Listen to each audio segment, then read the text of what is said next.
একদিন হজরত মোহাম্মদ সাল্লাল্লাহু আলাইহি ইসলাম মক্কা থেকে হিজরত করে মদিনায় ফিরে আসলেন। তখন হজরত ফাতেমা রাদিয়াল্লাহু আনহার জন্য বিবাহের প্রস্তাব আসা শুরু হলো। বহু দূর দূরান্ত হতে শিক্ষিত ধনবান সুদর্শ যুবক হজরত মোহাম্মদ সাল্লাল্লাহু আলাইহি ইসলামের আদরের কন্যা কলিজার টুকরা হজরত ফাতেমা রাদিয়াল্লাহু আনহাকে বিবাহের বন্ধনে আবদ্ধ করার জন্য অধীর আগ্রহে প্রস্তাব পাঠাতে লাগলেন। এমনকি আনসার এবং মুজাহির সাহাবীরাও নবী করিম সাল্লাল্লাহু আলাইহি ইসলামের কাছে প্রস্তাব পেশ করলেন। কিন্তু মহানবী হজরত মোহাম্মদ সাল্লাল্লাহু আলাইহি ইসলাম কাউকে কোনরূপ কথা না দিয়ে চুপচাপ থাকলেন। অবশেষে হজরত আলী রাদিয়াল্লাহু আনহু বিবাহের জন্য আবেদন করলেন।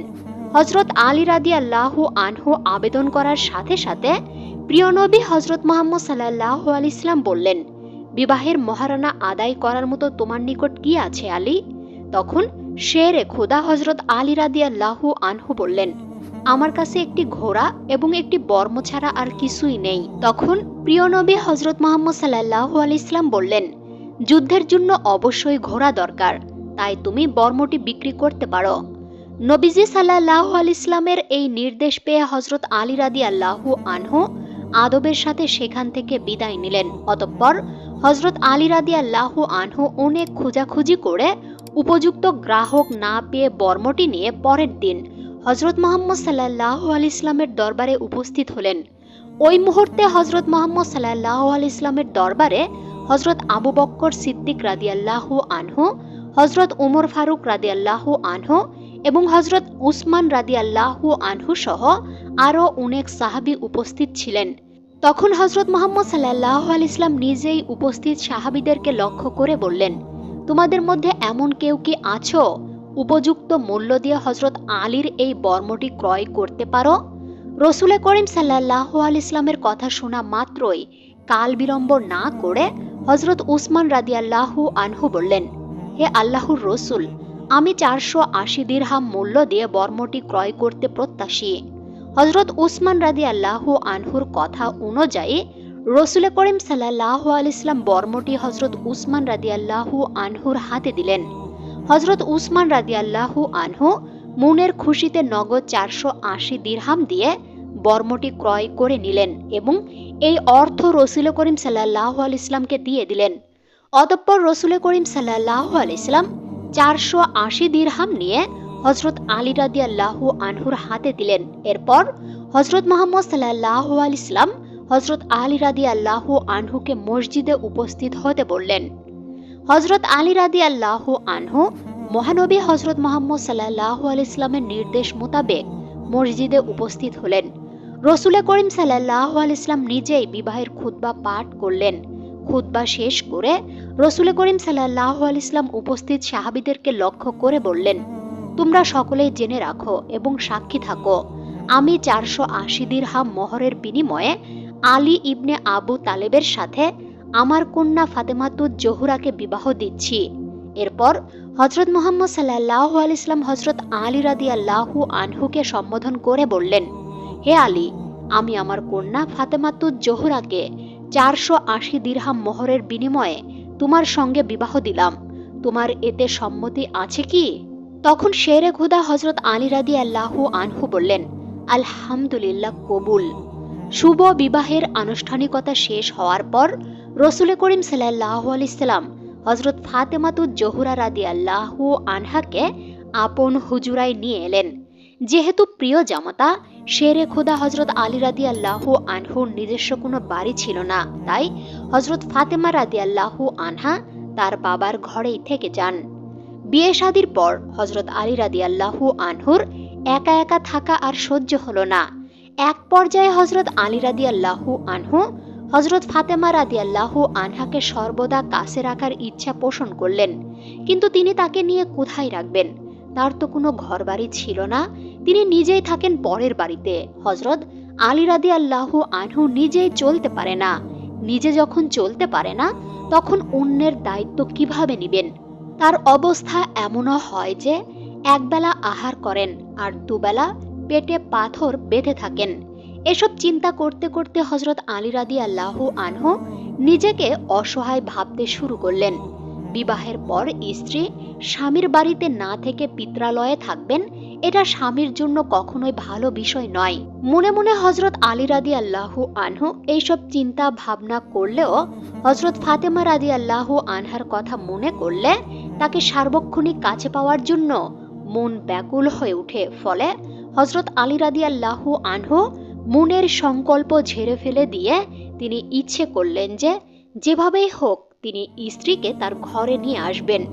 শেষ পর্যন্ত হযরত আলী রাদিয়াল্লাহু আনহু প্রিয়তমা স্ত্রী হযরত ফাতেমা রাদিয়াল্লাহু আনহাকে নিয়ে স্বাধীনভাবে ঘর সংসার করার জন্য একটি বাড়ি ভাড়া নিলেন। কিন্তু মনের মধ্যে আশার জাল বুনলেও অতিশয় লাজুক হযরত আলী রাদিয়াল্লাহু আনহু রসুল করিম সাল্লাল্লাহু আলাইহি সাল্লামের কাছে গিয়ে বলতে পারলেন না যে আপনার কলিজার টুকরা মেয়েকে আপনার ঘর হতে আমার ভাড়া করা ছোট্ট বাড়িতে নিয়ে যাব। হযরত আলী রাদিয়াল্লাহু আনহু হযরত ফাতেমা রাদিয়াল্লাহু আনহাকে তার গৃহে নিয়ে আসার বিষয়টি নিয়ে সবসময় গভীর চিন্তায় নিমগ্ন থাকতেন। এক পর্যায়ে হযরত আলী রাদিয়াল্লাহু আনহুর ছোট ভাই হযরত আকিল রাদিয়াল্লাহু আনহু তার ভাই হযরত আলী রাদিয়াল্লাহু আনহুর মনের চঞ্চলতা দেখে বুঝতে পারলেন, যার কারণে হযরত আকিল রাদিয়াল্লাহু আনহু একদিন হযরত আলী রাদিয়াল্লাহু আনহুকে বললেন, ভাই, আমার মনের ঐকান্তিক ইচ্ছা আপনি আপনার স্ত্রীকে নিজের বাড়িতে নিয়ে আসুন। ভাই হযরত আকিল রাদিয়াল্লাহু আনহুর কথা শুনে হযরত আলী রাদিয়াল্লাহু আনহু রসুল করিম সাল্লাল্লাহু আলাইহি সাল্লামের অনুমতির কথা বললেন। আকিল রাদিয়াল্লাহু আনহু ভাইয়ের এমন কথা শোনা মাত্রই হযরত আলী রাদিয়াল্লাহু আনহুকে নিয়ে উম্মুল মুমিনিন আম্মাজান হযরত আয়েশা রাদিয়াল্লাহু আনহার কাছে গেলেন। হযরত আকিল রাদিয়াল্লাহু আনহুর মুখে হযরত আলী রাদিয়াল্লাহু আনহুর মনোবাসনার কথা শুনে আম্মাজান হযরত আয়েশা রাদিয়াল্লাহু আনহা রসুল করিম সাল্লাল্লাহু আলাইহি সাল্লামের দরবারে উপস্থিত হলেন। আম্মাজান হযরত আয়েশা রাদিয়াল্লাহু আনহা সালাম দিয়ে নবী করিম সাল্লাল্লাহু আলাইহি সাল্লামকে বললেন, আপনার চাচাতো ভাই হযরত আলী রাদিয়াল্লাহু আনহু আপনার কলিজা টুকরা মেয়ে এবং তার স্ত্রী হযরত ফাতেমা রাদিয়াল্লাহু আনহাকে তার নিজের গৃহে নেওয়ার জন্য বিলাসী হয়েছেন, কিন্তু হযরত আলী রাদিয়াল্লাহু আনহু অতিশয় লাজুক বলে এই বিষয়ে আপনাকে জানাবার মতো সাহস করতে পারছেন না। হযরত আয়েশা রাদিয়াল্লাহু আনহার মুখের কথাগুলি শুনে হযরত আলী রাদিয়াল্লাহু আনহুকে বিশেষভাবে নবী করিম সাল্লাল্লাহু আলাইহি সাল্লামের সামনে উপস্থিত হওয়ার জন্য বললেন। নবী করিম সাল্লাল্লাহু আলাইহি সাল্লামের বিশেষ নির্দেশে লাজুক হযরত আলী রাদিয়াল্লাহু আনহু আদবের সাথে হযরত মুহাম্মদ সাল্লাল্লাহু আলাইহি সাল্লামের সামনে আসলেন। হযরত আলী রাদিয়াল্লাহু আনহুর আনন্দ দেখে রসুল করিম সাল্লাল্লাহু আলাইহি সাল্লাম বললেন, হে আলী, তোমার কি ইচ্ছা আমি তোমার স্ত্রী ফাতেমাকে আমার ঘর থেকে বিদায় করে দিই? তখন হযরত আলী রাদিয়াল্লাহু আনহু আদবের সাথে বিনীতভাবে বললেন, ইয়া রাসূলুল্লাহ সাল্লাল্লাহু আলাইহি সাল্লাম, আমার এটাই আরজি। হযরত আলী রাদিয়াল্লাহু আনহুর মুখে হাবুধক কথা শুনে রসুল করিম সাল্লাল্লাহু আলাইহি সাল্লাম অত্যন্ত খুশি হয়ে মেয়েকে আলী রাদিয়াল্লাহু আনহুর হাতে তুলে দেওয়ার ব্যবস্থা করলেন। রসুল করিম সাল্লাল্লাহু আলাইহি সাল্লাম সবাইকে একত্রিত হওয়ার জন্য নির্দেশ দিলেন। অতঃপর রসুল করিম সাল্লাল্লাহু আলাইহি সাল্লামের নির্দেশ ক্রমে সবাই একত্রিত হলেন এবং ফাতেমা রাদিয়াল্লাহু আনহাকে উপস্থিত করা হলো। তখন নবী করিম সাল্লাল্লাহু আলাইহি সাল্লাম ফাতেমা রাদিয়াল্লাহু আনহাকে হযরত আলী রাদিয়াল্লাহু আনহুর হাতে তুলে দিলেন এবং বললেন, হে আলী, তোমার জন্য মাতৃহারা কলিজার টুকরো নয়নের মণি ফাতেমা কল্যাণের কারণ হোক। অতঃপর ফাতেমা রাদিয়াল্লাহু আনহাকে লক্ষ্য করে আবেগ জড়ানো কণ্ঠে হযরত মুহাম্মদ সাল্লাল্লাহু আলাইহি সাল্লাম বললেন, হে ফাতেমা, তোমার স্বামী আমার জামাতা আলী সার্বিক দিক দিয়ে প্রশংসার যোগ্য। এখন তোমরা উভয়ের মধ্যে মধুর সম্পর্ক স্থাপন করে নিজ গৃহে গিয়ে বসবাস করো। রসুল করিম সাল্লাল্লাহু আলাইহি সাল্লামের নির্দেশ এবং দোয়া নিয়ে হযরত ফাতেমা রাদিয়াল্লাহু আনহা স্বামী হযরত আলী রাদিয়াল্লাহু আনহুর সঙ্গে স্বামীর ঘরে চলে গেলেন। এর কিছুদিন পর হযরত মুহাম্মদ সাল্লাল্লাহু আলাইহি সাল্লাম তার কলিজার টুকরা কন্যা হযরত ফাতেমা রাদিয়াল্লাহু আনহার সাথে দেখা করার জন্য হযরত ফাতেমা রাদিয়াল্লাহু আনহা এবং হযরত আলী রাদিয়াল্লাহু আনহুর বাড়িতে উপস্থিত হলেন। মহানবী হযরত মুহাম্মদ সাল্লাল্লাহু আলাইহি সাল্লামকে দেখা মাত্রই হযরত আলী রাদিয়াল্লাহু আনহু সালাম দিলেন। তখন হজরত মুহাম্মদ সাল্লাল্লাহু আলাইহি ওয়াসাল্লাম হজরত আলী রাদিয়াল্লাহু আনহুকে বললেন, হে আলী, একটি পাত্রে করে পানি নিয়ে আসো। তখন নবীজি সাল্লাল্লাহু আলাইহি ওয়াসাল্লামের নির্দেশ অনুযায়ী হজরত আলী রাদিয়াল্লাহু আনহু একটি পাত্রে পানি নিয়ে আসলেন। অতঃপর রাসূল করিম সাল্লাল্লাহু আলাইহি ওয়াসাল্লাম দোয়া পড়ে পানিতে ফুঁক দিয়ে উক্ত পানি হজরত আলী রাদিয়াল্লাহু আনহুর শরীরে ছিটিয়ে দিয়ে দোয়া করলেন। তারপর হজরত ফাতেমা রাদিয়াল্লাহু আনহাকে কাছে ডাকলেন। অত্যন্ত লজ্জায় নত হয়ে রাসূল করিম সাল্লাল্লাহু আলাইহি ওয়াসাল্লামের দুলালি হজরত ফাতেমা রাদিয়াল্লাহু আনহা মহানবী হজরত মুহাম্মদ সাল্লাল্লাহু আলাইহি ওয়াসাল্লামের সামনে এসে উপস্থিত হলেন। হজরত মুহাম্মদ সাল্লাল্লাহু আলাইহি ওয়াসাল্লাম ফাতেমা রাদিয়াল্লাহু আনহাকে বললেন, মা, তুমি ধন্য হও, কখনো স্বামীর আদেশ অমান্য বা অবহেলা করবে না, তার সুখ দুঃখের সমান ভাগীদার হয়ে তার সেবায় নিজেকে নিয়োজিত রাখবে। মনে রাখবে মা, কিয়ামতের দিন মানুষের মধ্যে যে সমস্ত মানুষ দুযোগবাসী হবে তাদের মধ্যে হবে অধিকাংশই নারী, এবং তাদের অধিকাংশ নারী হবে স্বামীর আদেশ অমান্যকারিণী। সর্বদা এই কথা মনে রেখে স্বামীর ঘর করবে, আর কোনো সময় কোনো ব্যাপারে কিংবা কোনো জিনিসের জন্য স্বামীকে চাপ দিবে না। তবে আমি জানি আলী দরিদ্র হলেও শিক্ষিত এবং জ্ঞানী মানুষ। সে কখনো এমন কিছুই করবে না যাতে তুমি তার ব্যবহারে মনে ব্যথা পাও, আর শত দুঃখ কষ্টের মধ্যেও সে যেন তোমার হাসি মুখ দেখতে পায়। মা, মনে রাখবে, স্বামী যদি তার স্ত্রীর মলিন মুখ দেখে এতে যে দুঃখ হয় এরূপ দুঃখ আর কিছুতেই পাওয়া যায় না। স্বামীর সঙ্গে সর্বক্ষেত্রে আদবের সঙ্গে হাসি মুখে কথা বলবে। যে স্ত্রীর প্রতি তার স্বামী অসন্তুষ্ট থাকে সেই স্ত্রীর প্রতি মহান আল্লাহ তাআলাও অসন্তুষ্ট থাকেন। এমন উপদেশমূলক কথা বলে আল্লাহর রাসূল সাল্লাল্লাহু আলাইহি ওয়াসাল্লাম সেখান থেকে চলে আসলেন। হজরত আলী রাদিয়াল্লাহু আনহুর সাথে বৈবাহিক বন্ধনে আবদ্ধ হয়ে সংসার জীবনে যাওয়ার পর থেকে হজরত ফাতেমা রাদিয়াল্লাহু আনহাকে কষ্টে দিন কাটাতে হয়, কারণ হজরত আলী রাদিয়াল্লাহু আনহু ছিলেন অত্যন্ত গরিব মানুষ।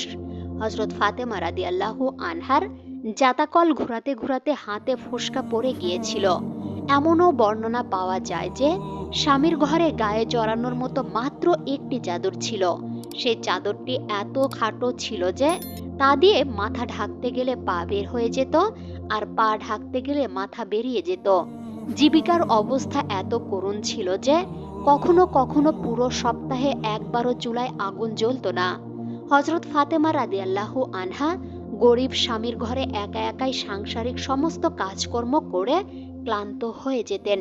হজরত আলী রাদিয়াল্লাহু আনহু স্ত্রীর কষ্ট বুঝতেন, কিন্তু কাজের দাসী এনে স্ত্রীকে সহযোগিতা করার মতো সামর্থ্য তার ছিল না। একদিন হজরত আলী রাদিয়াল্লাহু আনহু জানতে পারলেন যে মুসলমানদের হাতে যুদ্ধে বন্দী বহু দাসী এসেছে। এই সংবাদ পাওয়া মাত্র হজরত আলী রাদিয়াল্লাহু আনহু মুস্কি হাসি দিয়ে প্রিয়তমা স্ত্রী হজরত ফাতেমা রাদিয়াল্লাহু আনহাকে বললেন, তোমার সাংসারিক কাজে সাহায্য সহযোগিতা করার জন্য একজন দাসী নিয়ে আসো।